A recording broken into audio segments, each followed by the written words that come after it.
Right. Let it connect.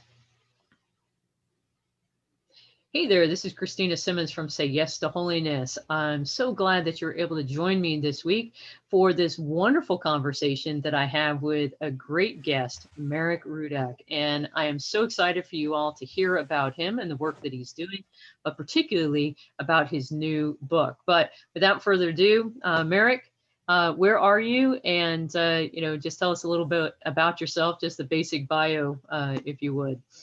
Yeah, sure. First of all, thank you for inviting me to Yes to Holiness. It's got a very nice ring to it. Both of us serve in the army, so we understand the power of slogans and making them repeatable, intuitive, and obviously, especially when they're true, they have a much more powerful ring to it. So thank Hooah. you. Hua, that's right. Hua. Yeah, no, that brings back memories. Yeah, it's funny. It's been a while since I said Hua. It's kind of funny Mhm. how each of us kind of remembers a different portion of the army, but who is fairly universal. But as far as me, so I right these days I live just south of Houston, in a suburb in Friendswood. And as far as bio, it's always kind of it's kind of a interesting question, because you can go a long time. But just to kind of like just an over highlight, and then maybe you can kind of zoom in on things that are more interesting to you.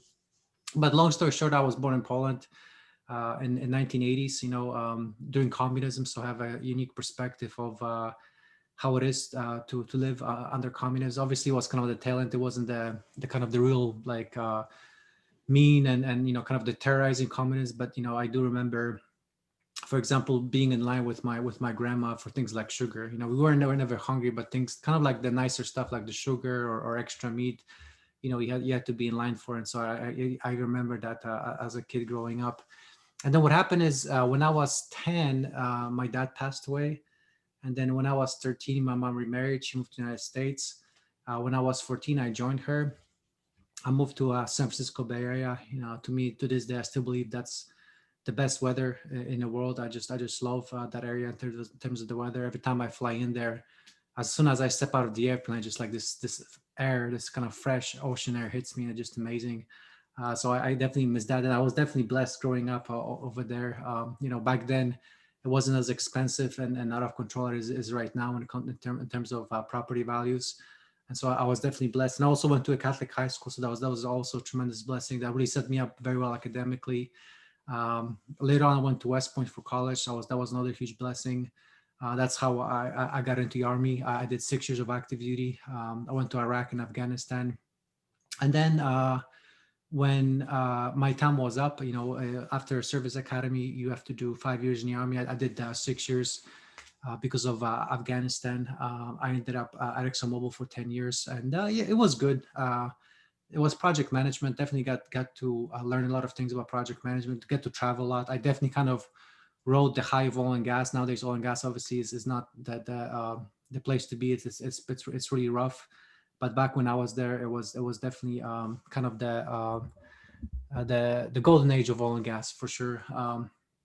And then I as I kind of grew my faith, I got this what do I say, maybe a calling or an urge or a desire to take a step of faith. And so in 2018, I took a step of faith. I started my own business. I focus on coaching, executive coaching, life coaching, and also in the process, I wrote my book, The Love Driven Man, which was published earlier this year. It did very well up until COVID. it hit the number one release for Christian, I believe it was relationships and dating, and then the COVID happened, and things were pretty rough. But it's God works in mysterious ways, because had COVID not happened, we would not have discovered Smart Catholics. We would not have met. I'm pretty sure Dominic probably wouldn't have started it. And so it was definitely a blessing in that regard, that I've made a lot of great friendships such as yourself, and it's a great way to connect. Yeah. So just to circle back around, Smart Catholics is actually how we cross paths. Mhm. I keep telling people go and check it out. Just smartcatholics.com. And what I've found is that it is a social media platform that actually uplifts and inspires and encourages rather Mhm. than dragging you down and depressing you and making you think that your life is horrid. Yeah. And so I think it's a beautiful endeavor that's going on. But yeah, our paths cross there. But our so your what year group of what class year are you for West Point? So that was actually easy to remember. It's 2002, but it's also a cool thing about 2002 is that it's the 200th class because West Point was started in 1802, and so actually when my class graduated, it was a pretty big deal, and it's kind of a cool thing because you're not the United States president rotates every year between the academies, and we weren't scheduled to have a president, but because it was the 200th year, they kind of switched around, and so it was kind of cool that I got to shake at the time was President Bush's hand. And it's kind of cool because on TV, like presidents look big and tall, but then when you kind of meet the president in person, it's just like, oh my goodness, he's so short. Uh-huh. It was a cool thing. It's my first time. Who knows? Probably might be my only time that I shook a hand of a president. Yeah, I remember. Our oldest son, he graduated class of '98, so he had Uh, just graduated before you oh came yeah, in, yeah, yeah. that summer. But I got to meet President Bill Clinton. Mm-hmm, I had a National Fellowship, James Madison Memorial Fellowship Scholarship for studying history, and was up in D.C. for a summer for the symposium that we all did over the summer for 2 months, and so we got to go out to Monticello actually, mm-hmm, um, and it was one of the things. But President Clinton, he was speaking on religious freedom, mm-hmm, and so it was right exactly what we were studying. And so but yeah, um, regardless of your feelings for the president or anything like that, the fact is he's still the president. yeah. And so in that regard, I understand why people become so enthusiastic about getting a chance to see the president or meet the Mm-hmm, president. And so but a little bit different time. But mm-hmm, anyway, but you made mention about the fact that your book, mm-hmm, The Love Driven Man, mm-hmm, um, started at #1 in Christian relationships and dating. mm-hmm. Um, and so tell me a little bit, about your book a little bit, Sure. So, like, one of the things that I've noticed as I kind of reflect on my life and also the men that I coached, the kind of the common theme that always emerges is I guess phenomenon of control, for lack of a better word. And I'll just give you myself an example is that what I found is that typically something happens in our lives that hurts us. For example, for me, it was abusive grandfather. My dad was didn't pass away till I was 10 years old, but he didn't live with us. So my kind of father figure was my grandfather. He was very mean, man, very mean. I mean, even to this day, I kind of, like I remember, like I can recall the kind of the tightness in my chest that I just like at the way he acted and the way he treated me. It was very harsh, very harsh. And so what happened with me, and it took me actually a while to realize it. I didn't realize it until my 30s. But what happened with me, I had this deep-seated insecurity Mhm. and really a deep-seated wound that I never healed. And so I resorted to control to prevent myself from experiencing that pain again in my life.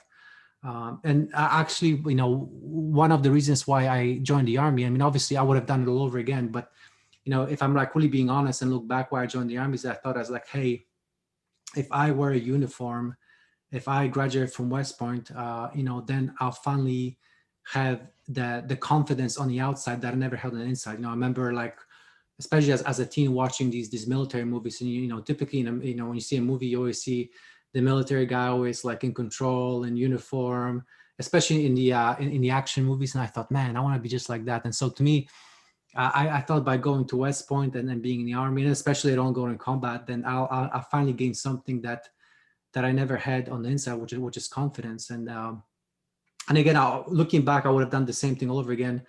But it just, but the problem with it is when you do it for the wrong reasons, you can never fill the hole. I mean, you can do it temporarily, but it's like every time you achieve something, there's always something else, and it's just like a never ending race. And so even though, for example, even the army, okay, I went to ranger school, which is great and I'm really proud of it, but then there's special forces and there's the Delta Force, there's like, and then the same thing in corporate America, you can be a vice president, but then why not president, why not CEO? And then if you become a CEO, then how about a bigger corporation, and how about president? It's just a never ending race. And so then typically that's why a lot of times there's just things like midlife crisis where men finally realize that, hey, there is not that next level, or they plateaued, or just don't have energy to keep up chasing something that they were never designed for. Right. And so that's really the underlying, the idea is that to help men understand the how control manifests in their lives, how it holds them back, and encourages them to look at their life from a perspective of love. Because the fact of the matter is that you cannot have one extreme or the other. Obviously, you don't want to have all control, and you don't want to have all love, but you want to have that happy medium. And 9 times out of 10, especially for us men, we tend to always overcorrect to the control. And so the whole idea behind this book is to help you. Each chapter has a series of questions and help you understand how that control, where it came from, how it affects your life, and have you take the steps of faith, and approach things from a new perspective, so that way you bring more love into your life, and in the process become the person that God designed you to be, and become a better leader, and a person that other people are inspired to follow. Hmm.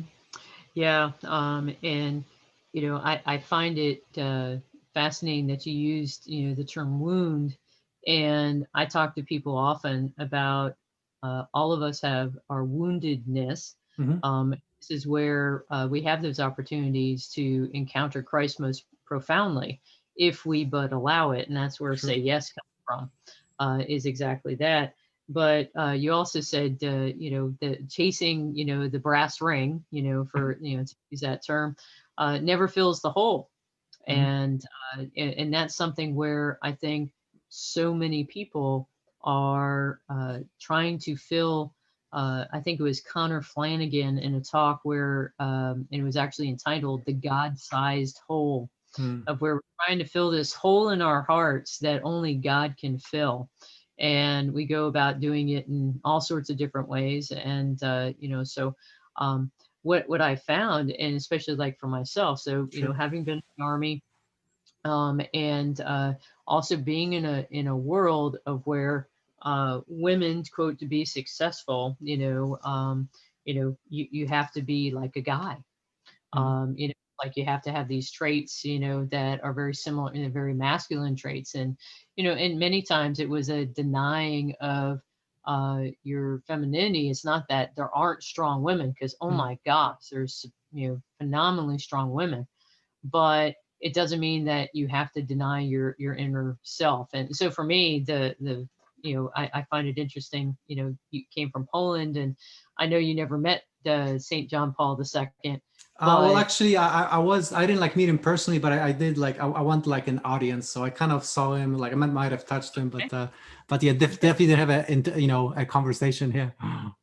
Yeah, no, because it was his theology of the body Mm-hmm. that completely transformed my life and Mm-hmm. understanding of who I was being called to be as a woman. And it Right. wasn't to deny, my inner self, but rather, to be fully who I am. And then also for me to allow Christ to heal the woundedness that is within me. And it was in that way that, so for women, most people, would agree, many women, that it comes from the,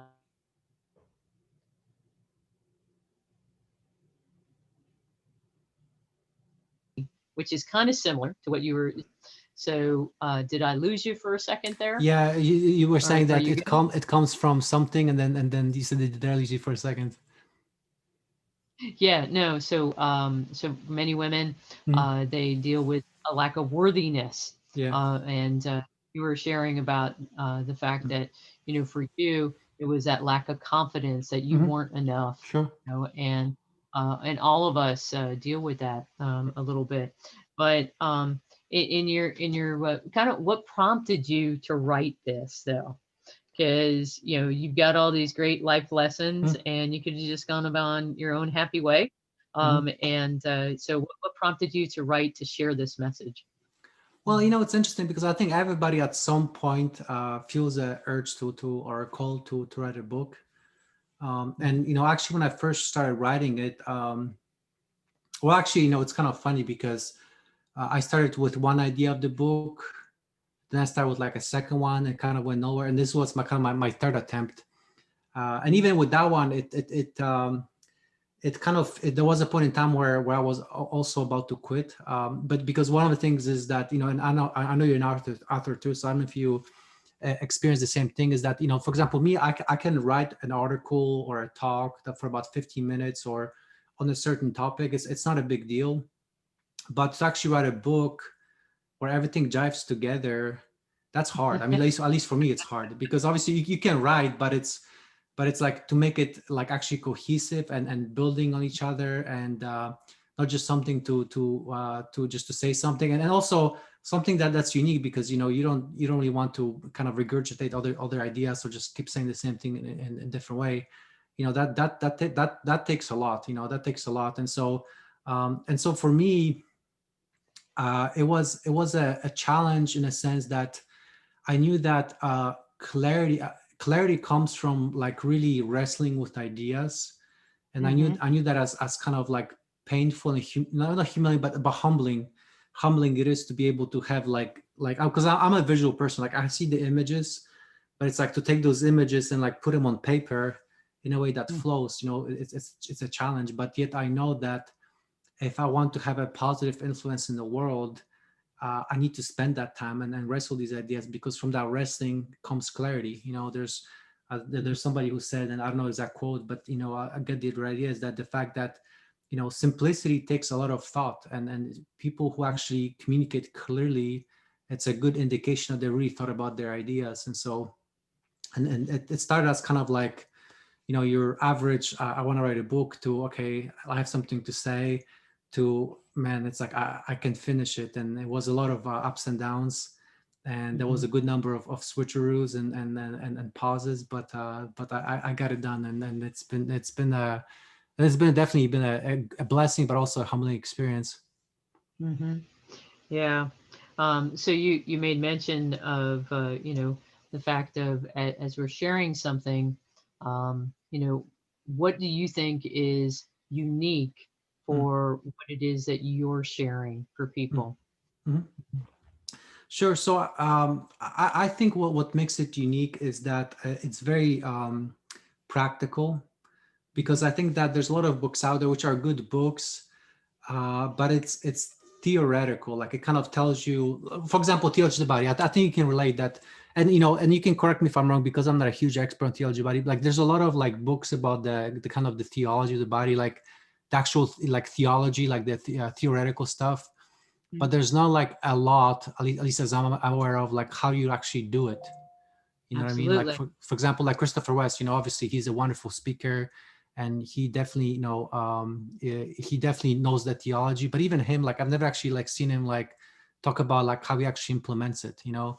And Mhm. so to me, like what happens in this book, I share the ugly and the messy, and it's not so much about like just talking about me, but what I found, and I'm sure you can relate to it from the army, is like if there's anything I learned in the army, is that the best way to lead is to lead by example. And so what I found is like when you kind of like take your own armor off and you show your own story, then people are much more likely gonna engage with you. And so the thing that I believe makes this book unique and impactful is the fact that I don't just talk about these ideas. I show the mess that led us to ideas, and it's not Mhm. just about me, but it's just to show the readers how this could be done, and give you a way to implement the things that I talk about in a book. Because obviously each story is unique, but it gives each reader a start point where it's kind of cool. Like even though I was born in communist Poland, like I know one guy from Smart Catholics from New Zealand that Mhm. actually is from New Philippines, and then he can relate to it. So that's kind of universal. It's kind of a cool thing about that it's unique but also very universal. Yeah, definitely nothing more fulfilling, really, Mm, than have someone say, wow, your book really touched me. It really, it really impacted. And to know that you've had that impact on another human being is profound. Um, but it's definitely a struggle, as you said. I still remember. So it ended up being 2 years for me to write my book, and I always caveat that just because my mom had her stroke and she came to live with us for 4 months, so I didn't get a lot done. But that's really just an excuse, of where um, if we are really focused, then the message becomes clear, Hmm. and it's just a matter of the writing it. And so often we just have to get out of our own way, because when the Holy Spirit is especially, I love Mother Teresa of Calcutta's image of being a pencil, Hmm. in the hand of the master. And so as a writer, I definitely can identify with that. Of I just want to be a good pencil, Hmm. and share what's here. But so if you were to have one hope from someone who is to go and get the Love Driven Man, and ladies in particular out there, this is a great book to get for your husbands, Hmm. so that they can go ahead and do a little bit of self work, and that way it's not you nagging them, Hmm. but rather helping them be able to kind of identify these things for themselves. And but what would you hope would be the big takeaway, or would be something that they would get from your book? Sure. I, it's obviously there's a lot of different ways to look at it, but I always got inspired by becoming the miracle that you wish you had. Because Mm, like me growing up, I wish I had more positive role models, and I think that would have that would have made a huge difference. And so, there's a lot of different way to characterize it, but if you kind of like strip it down and describe it at the core, what I hope is that the person who reads it becomes the miracle that they wish they had, because they recognize how the control wounded them. And I hope that the book helps them to heal those wounds and become an example for other people to follow, out of their own woundedness, because of the examples that they have around them that they didn't have before. And mhm. that's what I found is very helpful in my life, is to have those examples that show you that it is possible, and pain is not the only way to go, and numbing it out is not only the only way to deal with that pain. Uh, you bring up such an important part, and that's on my end. Sorry about that. I Hmm. thought I had everything turned off. Yeah, that's Um, like, let me check my phone and build that stuff. Okay. so keeping it real, keeping it Yeah, real. yeah, yes, Um, yes. but as you were saying, so much pain that's going on in our world right now, so much suffering, and people truly are trying to numb it rather than address it. And so I really am excited, for your book, because it gives people a way to be able to address, the very simple fact of we don't have to live in pain. Hmm. There is a solution. Is it work? Yes, but anything that's good is there needs to be a little bit of a struggle. So all good things, you have to struggle for. Hmm. So I'm excited because I can't think of a better way than to will the good of another, to love them, than to empower them to put something in their hands that Hmm.